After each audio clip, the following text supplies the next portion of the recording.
बीजापुर से इस वक्त की बड़ी खबर आपको पहुंचा दी। घोर नक्सल इलाके में बस सर्विस बहाल। तो पुजारी कांकेर से शुरू हुई है बस सर्विस। आपको बता दें 25 साल बाद इलाके को जोड़ने के लिए बस सेवा की शुरुआत की गई है। तो देखिए आप, एक लंबा इंतजार, एक लंबा समय और पूरे 25 साल लग गए 25 साल बाद इस इलाके को जोड़ने के लिए, ताकि जो ग्रामीणों की परेशानियां थी उनको दूर किया जाए। तो सीआरपीएफ ने पुजारी कांकेर में खोला है नया सुरक्षा कैंप। 2.5 दशक से लोग तेलंगाना होकर यहां आना जाना कर रहे थे।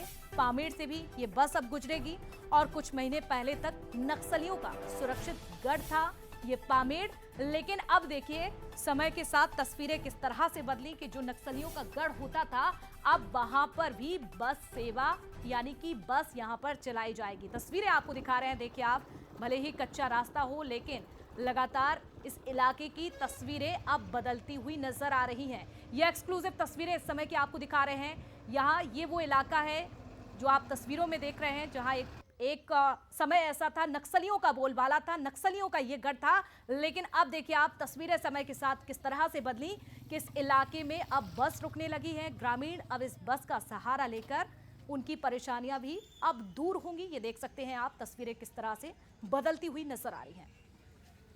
तो पुजारी कांकेर वो इलाका नक्सलियों का बोलबाला था। बड़ी तादाद में नक्सली यहां पर एक्टिव हुआ करते थे और घात लगाकर बैठे रहते थे ग्रामीण, या फिर जब पुलिस यहां पर सर्चिंग के लिए निकलती थी तो इन नक्सलियों की ओर से अटैक किया जा रहा था। लेकिन अब देखिए आप, इलाके की तस्वीरें बदल चुकी हैं। और इसी पर ज्यादा जानकारी के लिए बस्तर ब्यूरो चीफ रजत भी हमारे साथ जुड़ चुके हैं। रजत, देखिए समय के साथ तस्वीरें बदल गई हैं। 25 साल का लंबा समय, लंबे इंतजार के बाद आखिरकार ग्रामीणों की अब सुनी जा रही है और अब तो उनके लिए बस भी शुरू हो चुकी है, बस सेवा।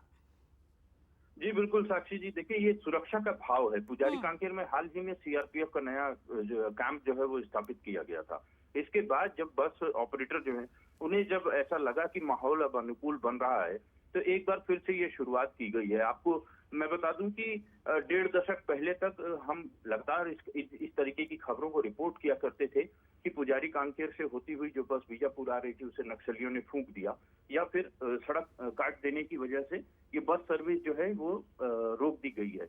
इस तरीके से लगातार जो पुजारी कांकेर से निकलकर 7 पंचायतों से होती हुई ये बस जो है लगभग 70 किलोमीटर का सफर तय करके बीजापुर पहुंचेगी। इस रास्ते में रहने वाले सारे लोग जो हैं वो तेलंगाना होकर बीजापुर जिला मुख्यालय आवागमन किया करते थे। बहुत जरूरी काम हो या फिर कोई मेडिकल इमरजेंसी हो, ऐसे में ये काफी दुखदायी था इन लोगों के लिए कि बस सर्विस नहीं थी। एक बार फिर से आज जब बस सर्विस शुरू हुई है, लोगों ने राहत की सांस ली है और शासन प्रशासन जो लगातार उस इलाके में विकास करने की कोशिशों में जुटा हुआ है, उसके लिए भी बहुत बड़ी सफलता के रूप में इसे देखा जा रहा है। बिल्कुल बड़ी सफलता और बड़ी ही राहत भरी खबर है रजत इन ग्रामीणों के लिए ये बस सेवा। बहुत शुक्रिया तमाम जानकारी साझा करने के लिए।